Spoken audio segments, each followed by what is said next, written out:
नमस्कार दोस्तों, ज्ञान सरिता में आपका स्वागत है।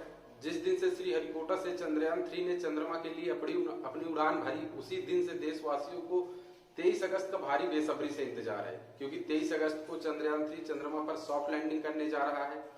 चंद्रयान 3 से जुड़ी हर अपडेट का लोगों को इंतजार रहता है कि चंद्रयान 3 अभी कहाँ है, किस हालत में है, अपने सभी टारगेट सही से अचीव कर रहा है कि नहीं कर रहा है। तो इस वीडियो में हम जानेंगे कि चंद्रयान 3 से जुड़ी नई अपडेट क्या है, और इसके अलावा बात करेंगे कि चंद्रयान 3 चंद्रयान 2 से किस तरह अलग है। यानी चंद्रयान 3 में इस बार ऐसे कौन से बदलाव किए गए हैं जो चंद्रयान 2 में नहीं थे, और अगर चंद्रयान 3 सॉफ्ट लैंडिंग करने में सफल हो जाता है तो इससे भारत को क्या फायदा होगा, इसरो को क्या फायदा होगा, इस पर भी बात करेंगे। तो चलिए शुरू करते हैं।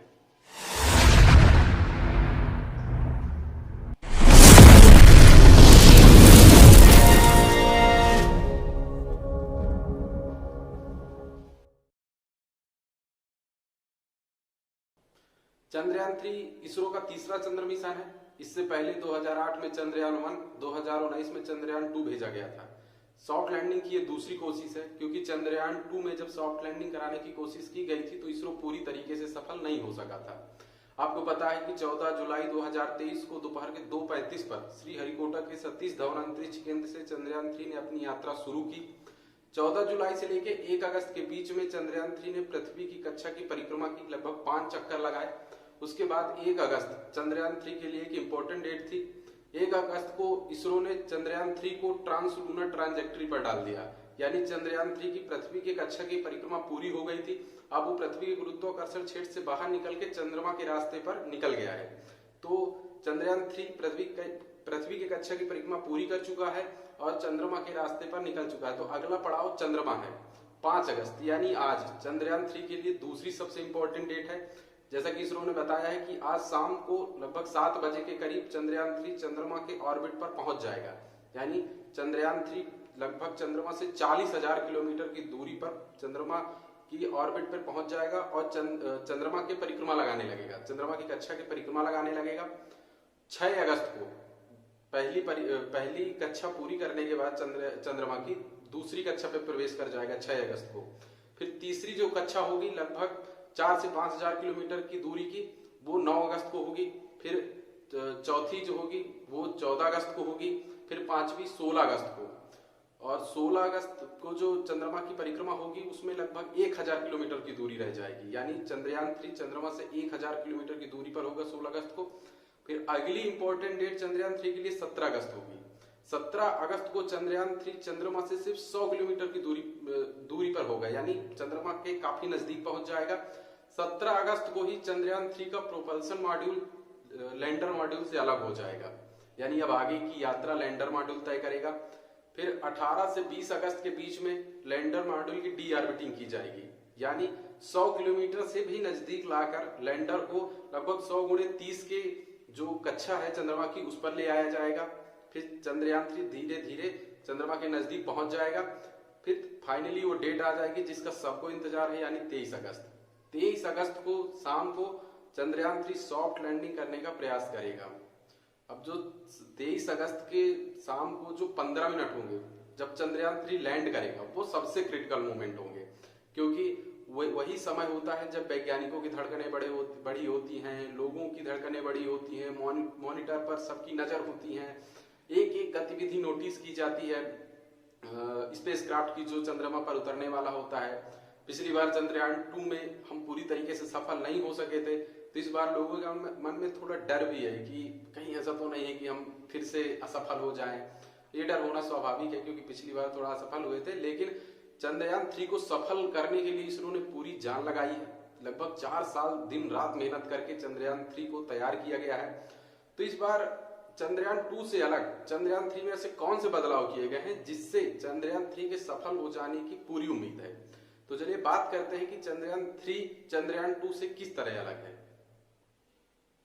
चंद्रयान 3 में चंद्रयान 2 से अलग पहला बदलाव तो ये किया गया है कि चंद्रयान 3 का लैंडिंग क्षेत्र जो है उसका विस्तार किया गया है। चंद्रयान 2 का जो लैंडिंग क्षेत्र है वो सीमित था, यानी जब चंद्रमा की सतह के नजदीक लैंडर पहुंच जाता है तो वो फिर अवलोकन करता है कि सबसे ज्यादा सुरक्षित जगह लैंड करने के लिए कौन सी होगी। तो उसका जो क्षेत्र था चंद्रयान 2 का वो थोड़ा कम था।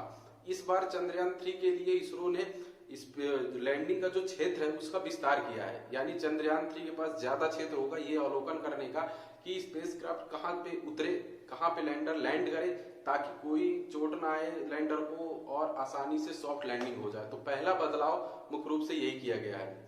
जो दूसरा बदलाव किया गया है वो ये किया गया है कि अगर लैंडर अपनी सीधी उतरने की जगह, लैंड करने की जगह अगर वो थोड़ी दूरी पे लैंड करता है तो फिर अधिक ईंधन की जरूरत होगी।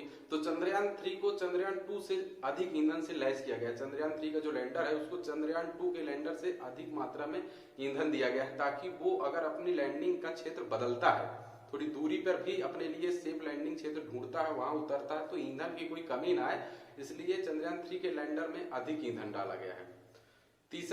तीसरा बदलाव ये किया गया है कि चंद्रयान 2 में सिर्फ 2 सोलर पैनल थे, चंद्रयान 3 में 4 सोलर पैनल लगाए गए हैं, ताकि लैंडर अधिक मात्रा में सूर्य की रोशनी से अपने लिए ऊर्जा प्राप्त हो सके, अधिक एनर्जी प्राप्त हो सके। तो ये तीसरा बदलाव किया गया है। जो चौथा और सबसे मुख्य बदलाव किया गया है वो ये है कि चंद्रयान 3 की जो गति होगी उसकी निगरानी करने के लिए और उसमें आवश्यक सुधार करने के लिए चंद्रयान 3 के लैंडर में अधिक नेविगेशनल और मार्गदर्शक उपकरण लगाए गए हैं। हम सब जानते हैं कि चंद्रयान 2 जो था उसकी गति कंट्रोल नहीं हो सकी थी, इसलिए वो क्रॉस लैंड कर गया था। तो इस बार चंद्रयान 3 के लैंडर की गति की ठीक ढंग से निगरानी हो सके, उस पर जरूरी बदलाव किए जा सके, उस पर अच्छे से नियंत्रण किया जा सके, इसके लिए इस बार उसमें अधिक फीचर जोड़े गए हैं, अधिक नेविगेशन प्रणाली लगाई गई है ताकि अच्छे से उसकी मॉनिटरिंग की जा सके। तो ये 4 बदलाव इस बार किए गए हैं, जिससे उम्मीद है कि चंद्रयान 3 चंद्रयान 2 की अपेक्षा इस बार ज्यादा अच्छे से काम कर पाएगा। अगर चंद्रयान 3 सॉफ्ट लैंडिंग करने में सफल हो जाता है तो इससे भारत को क्या फायदा होगा? तो सबसे पहली चीज तो ये कि भारत चंद्रमा की सतह का वैज्ञानिक अध्ययन करने में सक्षम हो जाएगा। इसरो की कोशिश है कि जो रोवर है वो चंद्रमा की सतह पे 14 दिन रह के चंद्रमा की सतह का अध्ययन करे, वहां के भूकंपों का पता लगाए, चंद्रमा की सतह के थर्मल गुणों का पता लगाए। इसके अलावा जो सबसे इंपॉर्टेंट चीज है वो है पानी का पता लगाना। जब चंद्रयान फर्स्ट गया था तो उसने संकेत किया था कि चंद्रमा पर पानी पाए जाने की उम्मीद है। तो इस बार इसरो की कोशिश होगी कि पानी के अणुओं का पता लगाया जा सके, यानी हाइड्रोजन और ऑक्सीजन का। दूसरी चीज, अगर सफल होता है तो इससे अंतरराष्ट्रीय स्तर पर इसरो की छवि अच्छी होगी, भारत की वैज्ञानिक क्षमता साबित होगी, क्योंकि सब जानते हैं कि सॉफ्ट लैंडिंग के बाद भारत दुनिया का चौथा राष्ट्र बन जाएगा जो ऐसा कर सकेगा। इससे पहले अमेरिका, रसिया और चाइना कर चुके हैं, तो अंतरिक्ष की एक महाशक्ति भारत बन जाएगा। वैसे इसरो ने इससे पहले इतनी बड़ी अचीवमेंट्स हासिल की हैं कि पहले ही दुनिया उसका लोहा मानती है, तो इसके बाद इस क्षेत्र में और बढ़ावा मिलेगा इसरो को, और ज्यादा वैज्ञानिक क्षमता साबित होगी। तीसरा फायदा कमर्शियल भी होगा। बहुत सारे देश इसरो के पास अपने सैटेलाइट लॉन्च कराने आते हैं, तो अगर ये सॉफ्ट लैंडिंग सफल होती है तो उन देशों का भरोसा और बढ़ जाएगा भारत के ऊपर। और जैसा कि एलन मस्क ने अपनी इच्छा जाहिर की है कि भारत के LVM 3 रॉकेट का वो इस्तेमाल करना चाहता है, उससे भी इसरो को कमर्शियल फायदा होगा।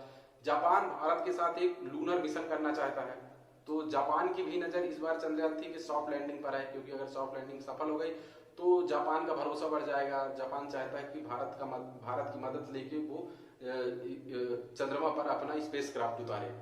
इसके अलावा युवाओं की जो है रुचि बढ़ेगी विज्ञान पर। जब ऐसे मिशन किसी देश के सफल होते हैं तो उसमें एक वैज्ञानिक जागरूकता आती है, उस देश में एक वैज्ञानिक जागरूकता आती है, युवाओं में रुचि आती है जो विज्ञान पर अधिक रुचि लेते हैं, जिससे उस देश का विज्ञान अधिक विकास करता है। और अंतिम बात ये कि आने वाला जो समय है वो अंतरिक्ष का ही है, क्योंकि मानव विज्ञान के इतिहास में पृथ्वी पर बहुत सारी खोजें की गई, बहुत सारे आविष्कार किए गए। अब जो अगला टारगेट है मानव का, वो अंतरिक्ष की तरफ ही है। तो हम पिछली औद्योगिक क्रांति हो या और कई क्रांतियां हुई है जो वैज्ञानिक क्रांति है, उसमें हम अच्छे से उस होड़ में सफल नहीं हो सके। पर इस बार हमारे पास क्षमता है कि जो अंतरिक्ष की होड़ है, जो अंतरिक्ष की दुनिया में जाने की होड़ है, उस पर हम सफल हो सके और हमारी वैज्ञानिक क्षमता साबित हो सके। तो उम्मीद करते हैं कि इसरो 23 अगस्त को सॉफ्ट लैंडिंग करने में सफल हो जाएगा। देशवासियों की दुआएं हैं इसरो के साथ, सभी की इच्छा है, शुभकामनाएं हैं। तो उम्मीद यही है कि 23 अगस्त को शाम को सबको खुशखबरी मिले कि चंद्रयान 3 सॉफ्ट लैंडिंग करने में सफल हो गया। अगर ये वीडियो आपको अच्छा लगा हो तो लाइक करें और चैनल को सब्सक्राइब करें, ताकि इस तरीके की वीडियो आप तक आते रहें। चंद्रयान 3 से जुड़ी यही जानकारी आप लोगों को देनी थी। धन्यवाद।